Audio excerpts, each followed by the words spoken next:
Unsure of your dream? Study abroad destination? Clear your doubts. Videsh Consult. Call 9676502888.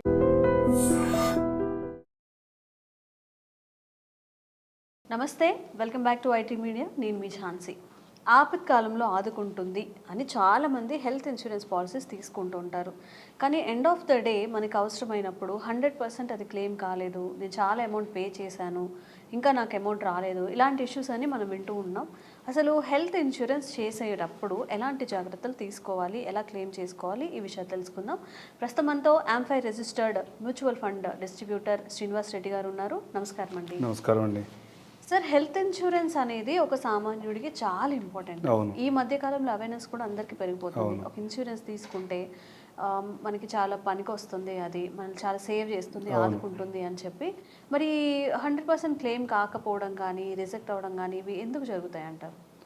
జనరల్గా అండి, దీంట్లో మీరు ఏదైతే చెప్తున్నారో ఇవి మన సరౌండింగ్స్లో చాలా ఎక్కువగా వినేవి వర్డ్స్, లేకపోతే బజ్ ఉంది. అంటే చాలా ఏరియాస్లో నాకు 100% రాలేదు, నేను ఇన్సూరెన్స్ ప్రీమియం పే చేశాను కానీ దాంట్లో నేను 30%, 20% నేనే పే చేశాను, ఇట్లాంటివి చాలా వినపడతాయి మార్కెట్లో.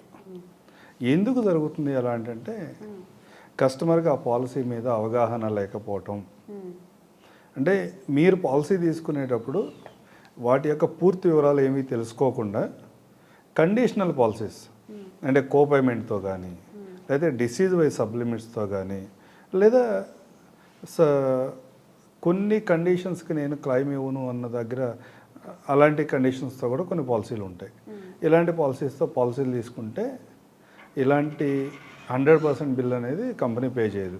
కేసు క్లెయిమ్ యాక్సెప్ట్ చేసినప్పుడు కూడా ఆ పర్టికులర్ కంపెనీ క్లెయిమ్ రేషియో మనం క్యాలిక్యులేట్ చేసుకుంటే ఆన్లైన్లో చూసుకుంటే 99%, 100% క్లెయిమ్ రేషియో ఉండొచ్చు. కానీ మీ పర్టికులర్ క్లెయిమ్కి వచ్చేపాటికి ఒక 50% మీరే పే చేయాలి, 80% కంపెనీ పే చేస్తుంది, లేకపోతే 90% పే చేస్తుంది. ఇలాంటి కండిషన్స్ అన్నీ ఉంటాయి. దీనికి పర్టికులర్గా డిసీజ్ వైజ్ సప్లిమెంట్స్ లేదా కో పేమెంట్స్ ఉన్నప్పుడు ఇట్లాంటివి జరుగుతూ ఉంటాయి. ఇవి కాకుండా మేజర్గా జరిగేది రూమ్ రెంట్. ఎవరైతే ఒక పాలసీని, ఉదాహరణకి ఎవరైనా ఒక 5 lakhs రూపీస్ పాలసీ తీసుకున్నారు, అతను హాస్పిటల్కి వెళ్తే 1 లక్ష రూపాయలు బిల్ వచ్చింది, కానీ కంపెనీ 50,000 మాత్రమే పే చేస్తుంది, 50,000 మీరే పే చేసుకోమంది అనే చెప్తుంది. కానీ 5 lakhs పాలసీ ఉంది, నాకు సబ్లిమిట్స్ ఏమీ లేవు, కానీ నాకు 50% వచ్చింది, నేను 100% ఇంత ప్రీమియం పే చేసిన తర్వాత కూడా నాకు అమౌంట్ రాలేదని కంప్లైంట్స్ అయితే ఉంటాయి. ఎందుకు ఉంటాయి అంటే కొన్ని కండిషన్స్. రూమ్ రెంట్ సబ్లిమిట్ అనేది ఉంటుందండి. 1% ఆఫ్ ద సమ్మేషన్ లేదా మ్యాక్సిమం 5,000 ఇస్తా అనే కండిషన్ చాలా పాలసీల్లో ఉంటుంది. అంటే తక్కువ ప్రీమియంలో పాలసీ రావాలి అనే కండిషన్లో మనం పాలసీలు తీసుకున్నప్పుడు, కానీ కొన్ని కార్పొరేట్ పాలసీస్లో పర్టికులర్గా నేను ఏదన్నా ఒక ఆర్గనైజేషన్లో పనిచేస్తున్నాం, ఆర్గనైజేషన్లో పాలసీ ఉన్నప్పుడు కూడా ఇలాంటి కండిషన్స్ ఉంటాయి. సపోజ్ మనం అనుకున్న కేసులో 1 లక్ష రూపాయలు బిల్ అయింది, 50,000 పే చేశాడు. మేబీ అతను 10,000 రూపాయలు డైలీ కలెక్ట్ చేసే రూమ్లో ఉంటే కనుక ప్రపోర్షనేట్గా అతనికి అవైలబిలిటీ రూమ్ రెంట్ ఎలిజిబిలిటీ 5,000 రూపాయలే ఉంది కాబట్టి 50% కంపెనీ పే చేస్తుంది, 50% కస్టమర్ హ్యాండ్ నుంచే పే చేసుకోవాల్సి వస్తుంది. దీంట్లో కంపెనీకి కానీ వాళ్ళ సైడ్ నుంచి ఎలాంటి పొరపాటు లేదు. కానీ పాలసీ తీసుకునేటప్పుడు నీకు పాలసీ అమ్మిన వ్యక్తి కానీ లేదా తీసుకున్న వాళ్ళు కానీ పూర్తిగా అవగాహనతో తీసుకున్నారా లేదా అన్నది అక్కడ ఇష్యూ. అండ్ ఇవి కాకుండా ఒక్కొక్కసారి మీరు చేసిన హెల్త్ ఇన్సూరెన్స్ కానీ రిజెక్ట్ అయిందని చెప్తూ ఉంటారు. ఒక పాలసీ రిజెక్ట్ అవ్వాలి అంటే అసలు కారణాలు ఏంటి, ఏమేమి ఉండొచ్చు? ఒక పాలసీ రిజెక్ట్ అవ్వడానికి కారణం నాన్ డిస్క్లోజర్ ఫ్యాక్ట్ అండి. అంటే సహజంగా ఏం జరుగుతుంది అంటే ఒక ఇన్సూరెన్స్ ఏజెంట్ ఎవరైనా మిమ్మల్ని అప్రోచ్ అయ్యాను నేను యాజ్ ఇన్సూరెన్స్ అడ్వైజర్గా, పాస్ట్ హిస్టరీ ఏముంది, మీకు ఏమైనా ఇంతకుముందు ఏమైనా మెడిసిన్స్ వాడారా, ఇంతకుముందు ఏమైనా సర్జరీ జరిగినాయి, ఇంతకుముందు ఏమైనా క్రానిక్ డిసీజ్ ఉన్నాయి అనేది మనం క్లియర్గా తెలుసుకుని ప్రపోజల్ ఫిల్ చేయగలగాలి. నేను త్వరగా కంప్లీట్ చేసుకుని వెళ్ళిపోదాం, పాలసీ వస్తే చాలు అని నేను హడావడిగా ఉన్నా.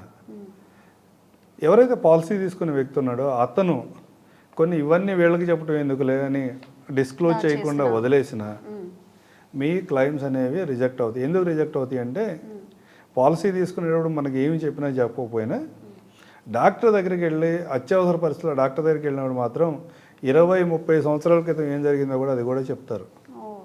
మీరు డాక్టర్ దగ్గరికి వెళ్తే పొరపాటున ఏ విషయాలన్నీ కూడా చెప్తారో ఆ విషయాలన్నీ కూడా ఇన్సూరెన్స్ ఏజెంట్ కూడా చెప్పి వాటిలో పాలసీలో ఇంక్లూడ్ అయినప్పుడు మాత్రమే మీకు క్లెయిమ్ వస్తుంది, కానీ అదర్వైజ్ క్లెయిమ్స్ రిజెక్ట్ అవుతాయి. రెండో కారణం షార్ట్ ఫామ్స్లో రాయటం. డాక్టర్స్ అందరూ కూడా చాలా షార్ట్ ఫామ్లో వాళ్ళు డిసీజుల గురించి రాస్తారు. అవి అర్థం చేసుకునే విధానంలో అక్కడ కూడా డాక్టరే ఉంటాడు, కానీ అర్థం చేసుకునే విధానంలో తేడా ఉండవచ్చు. అలాంటి సందర్భంలో ఇన్సూరెన్స్ అడ్వైజర్ రోల్ ఉంటుంది. కంపెనీ ఏమనుకుంటుంది, డాక్టర్ ఏమన్నాడు, ఈ రెండింటిని కనుక మనం మేనేజ్ చేసి డాక్టర్ ఏమనుకుంటున్నాడు అన్నది కంపెనీ కనుక మళ్ళీ కమ్యూనికేషన్ చేయగలిగితే ఆ క్లైమ్స్ అనేవి రీఓపెన్ అవుతాయి, క్లైమ్ సెటిల్ అవుతుంది. అలాంటిది ఎక్కడ కూడా ఇబ్బంది ఉండదు. ఓకే, అంటే అందరికీ దీని మీద అవేర్నెస్ లేకపోవచ్చు. మీరు చెప్పినట్టుగా కొంతమంది హెల్త్ గురించి దాచిపెట్టచ్చు, వీళ్ళకి ఎందుకులే చెప్పింది అని చెప్పి. అసలు ఒక హెల్త్ ఇన్సూరెన్స్ పాలసీ మనం తీసుకోవాలి అనుకున్నప్పుడు తప్పనిసరిగా ఇవి పాటించాలి, ఇవి ఖచ్చితంగా ఇవి చెప్పాలి, అలాంటి ఆప్షన్స్ ఏమైనా ఉన్నాయా? అలాంటి తీసుకోవాల్సిన జాగ్రత్తలు ఉన్నాయండి. అంటే బేసిక్గా మీరు ఏం ఆలోచిస్తారంటే, ఎవరైనా పాలసీ తీసుకునే వాళ్ళందరూ ఏదో ఒక హెల్త్ ఇన్సూరెన్స్ పాలసీ అతను ఏదో వచ్చి అడుగుతున్నాడు, ఒక 20,000-30,000 అవుతుంది తీసుకుని అందరూ అనుకుంటున్నారు కదా, చుట్టూ అందరూ కూడా అనుకుంటున్నారు హెల్త్ ఇన్సూరెన్స్ ఉంటే మంచిది, మనం కూడా తీసుకుంటే బాగుంటుంది, అదే ఉంటుందిలే. ఇన్సూరెన్స్ పాలసీ ఉంటే మనం హాస్పిటల్కి వెళ్తే 100% ఈ కార్డు చూపించగానే అంతా ఇన్సూరెన్స్ కంపెనీ సెటిల్ చేసుకుంటుంది, మనకి ఏమీ సింగిల్ ఎంపీ కూడా మన ఖర్చు అవ్వదు, మన ఫైనాన్షియల్స్, మన ఫ్యూచర్ గోల్స్ ఇవన్నీ కూడా సేఫ్ ఉంటాయని మనం పాలసీ తీసుకుంటాం. కానీ నేనేమంటానంటే, రీసెంట్ టైమ్స్లో నేను ఒక 10 లక్షల రూపాయల పాలసీ ఒక వ్యక్తికి ఇచ్చాను. అతని క్లెయిమ్ 20 లక్షల రూపాయలు వచ్చింది. అతనికి ఉన్న ప్రాబ్లం వల్ల అతను 20 లక్షల ఆ ఒక్క సంవత్సరంలో క్లెయిమ్ చేసుకోగలిగాడు. ఇది 20 లక్షలే. నేను కొన్ని సందర్భాల్లో 40-50 లక్షల రూపాయలు ఒకే సంవత్సరంలో క్లెయిమ్ చేసుకున్న ఫ్యామిలీస్ని కూడా చూశాను. అంటే నా దగ్గర లేరు కానీ అలాంటి వాళ్ళు.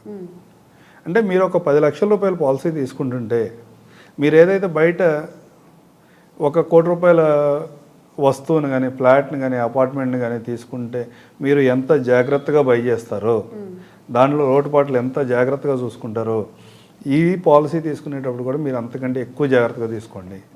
ఎందుకంటే ఏదన్నా సచ్ కండిషన్, ఇవాళ మనం హాస్పిటల్కి వెళ్తే హైదరాబాద్లో ఫేమస్ హాస్పిటల్, ఏ హాస్పిటల్కి వెళ్ళినా కానీ, ఏ డిపార్ట్మెంట్కి వెళ్ళినా కానీ ఒక తిరణాల్లాగా ఉంటుంది. ఎక్కడ ఎనీ హాస్పిటల్కి వెళ్ళండి మీరు, చాలా కొన్ని డిపార్ట్మెంట్స్లో బిల్ ఎంత అవుతుందని చూస్తే 60 లక్షలు 70 లక్షల రూపాయలు అవుతుంది, ఇది మొత్తం క్యూర్ అయ్యేపాటికి అని చెప్తూ ఉంటారు. తర్వాత బయటకు వస్తామా రావా అది వేరే విషయం. మీ పాలసీలో కనుక పొరపాటున ఏవైతే మీరు చెప్పాల్సిన విషయాలు, డిస్క్లోజ్ చేయాల్సిన విషయాలు డిస్క్లోజ్ చేయకుండా పాలసీ తీసుకున్నట్లయితే, మీరు హాస్పిటల్కి వెళ్ళిన తర్వాత డాక్టర్కి అయితే 100% అన్నీ చెప్తారు, దాంట్లో మొహమాటం ఏం లేదు. ఆటోమేటిక్గా రిజెక్ట్ అవుతుంది, పాలసీ రిజెక్ట్ అవుతుంది. దాంట్లో ఎవరైతే మీకు పాలసీ చేయించిన అడ్వైజర్ కావచ్చు, లేదా ఆన్లైన్ ప్లాట్ఫామ్స్ కావచ్చు, ఎవరు కూడా ఆ టైంలో మీకు ఎవరో సహాయం చేయలేరు.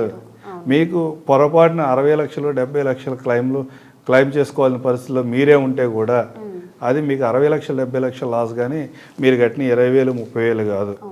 ఇలాంటి సందర్భంలో అంటే ఏదైనా ఒక పాలసీ తీసుకుంటున్నప్పుడు, పర్టికులర్గా హెల్త్ ఇన్సూరెన్స్ తీసుకునేటప్పుడు, ఎవరైనా మీ చుట్టుపక్కల ఉన్న వాళ్ళు ప్రాపర్గా నాలెడ్జ్ ఉన్న పర్సన్ దగ్గర 2 సార్లు 3 సార్లు అతను కలవటం ద్వారా కానీ, అతన్ని మల్టిపుల్ క్వశ్చన్స్ అడగటం ద్వారా కానీ, అతని కెపాసిటీ కూడా మీరు అర్థం చేసుకున్న తర్వాత పాలసీలు చేసుకోండి.